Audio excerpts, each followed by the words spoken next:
Hello friends, welcome to our chemistry learning class.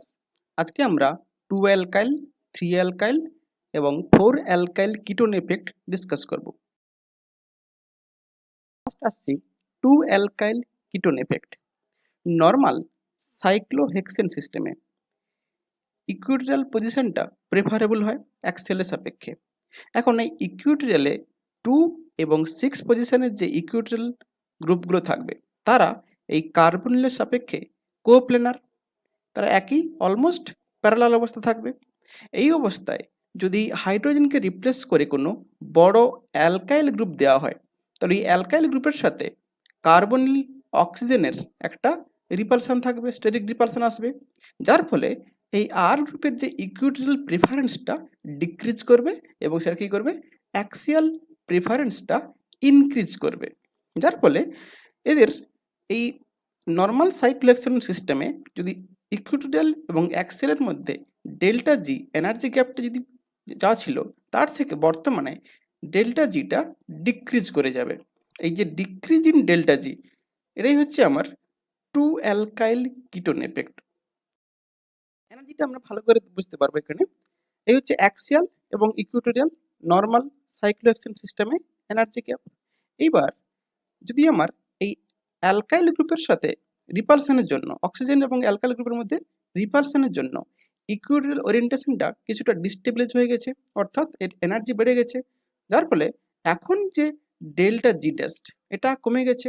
তাহলে আগের জি ছিল, তার এখন ডেল্টা জি, এই দুটোর মধ্যে যে গ্যাপ, অর্থাৎ ডেল্টা অফ ডেল্টা জি, এই দুটোর গ্যাপ, সেটাই হচ্ছে আমার অ্যালকাইল কিটোন এফেক্ট, অর্থাৎ 2 অ্যালকাইল কিটোন এফেক্ট হচ্ছে এই ডেল্টা অফ ডেল্টা জি। যখন আর ইকুয়াল টু মিথাইল, তখন এই ডেল্টা অফ ডেল্টা জি অর্থাৎ decrease in delta zeta almost negligible. কারণ কি? Because very small repulsion of methyl group with carbonyl group. যখন আর ইকুয়াল টু ইথাইল, তখন এই ডিক্রিজটা হচ্ছে প্রায় 3 কিলোজুল পার মোল। যখন আর ইকুয়াল টু আইসোপ্রোপাইল, তখন এটা প্রায় 7.1 কিলোজুল।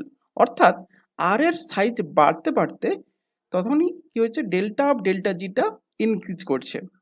যখন R equal to tertiary butyl group, অনেক বাল্ক গ্রুপ, তখন এই molecule exist in twist boat conformation to avoid the tertiary butyl and CO eclipsing interaction. তখন মলিকুলটা কমপ্লিটলি টুইস্ট বোট ওরিয়েন্টেশনে থাকবে, তখন আর গ্রুপটা ইকুইটোরিয়াল ওরিয়েন্টেশনে থাকবে না। এবার আসছি যে 3 অ্যালকাইল কিটোন এফেক্ট।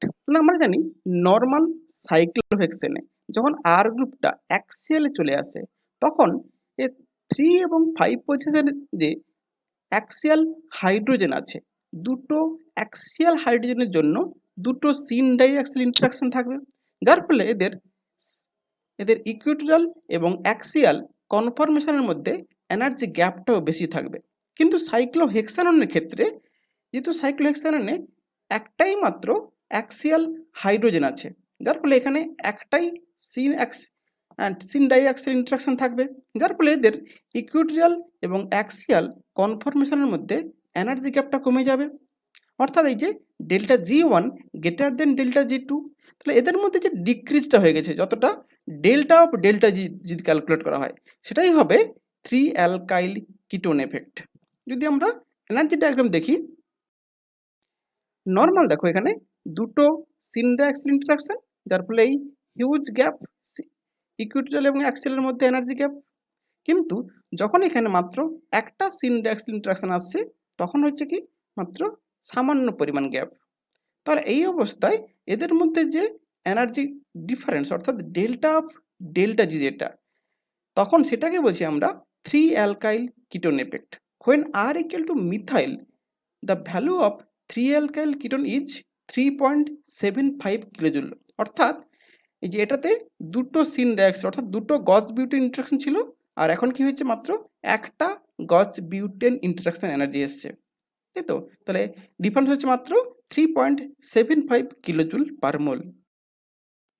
এবার যদি আমরা মেনথনের স্টেবিলিটি ক্যালকুলেট করি, এটা এই মিথাইল এবং আইসোপ্রোপাইল গ্রুপ ইকুইটোরিয়াল থাকবে না অ্যাক্সিয়ালে থাকবে, না এই মলিকুলের ক্ষেত্রে কি হয়েছে, না 2 আইসোপ্রোপাইল কিটোন এফেক্ট এবং 3 মিথাইল কিটোন এফেক্ট, অর্থাৎ দুটো কিটা 2 অ্যালকাইল কিটোন এফেক্ট এবং 3 অ্যালকাইল কিটোন এফেক্টই এখানে অপারেট করে, যার ফলে মলিকুলটা প্রেফারেবলি অ্যাক্সিয়াল ওরিয়েন্টেশনে এক্সিস্ট করে।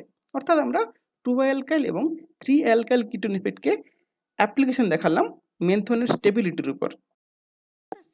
4 অ্যালকাইল কিটোন এফেক্ট নর্মালি কি হয়, সাইক্লোহেক্সেন সিস্টেমে বন্ড অ্যাঙ্গেলগুলো হয় 109 ডিগ্রি, যেহেতু sp3 হাইব্রিডাইজড। কিন্তু সাইক্লোহেক্সাননের কি হয়, কার্বনিলটা sp2 হাইব্রিডাইজড, যার ফলে এই বন্ড অ্যাঙ্গেলটা হয়ে যায় 120 ডিগ্রি।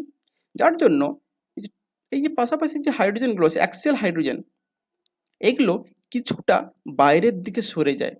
যেহেতু বন্ড অ্যাঙ্গেলটা বেশি, বাইরের দিকে সরে গেলে এখানে যে অ্যাক্সিয়াল আর গ্রুপ আছে তাদের সঙ্গে ডিস্টেন্স বেড়ে যায়, যার ফলে এদের রিপালসিভ এনার্জিও ডিক্রিজ করে। ডিস্টেন্স বেড়ে যাওয়া মানে রিপালসিভ এনার্জি ডিক্রিজ করে যায়, যার ফলে কি হয় না অ্যাক্সিয়াল প্রেফারেন্সটা ইনক্রিজ করে যায়।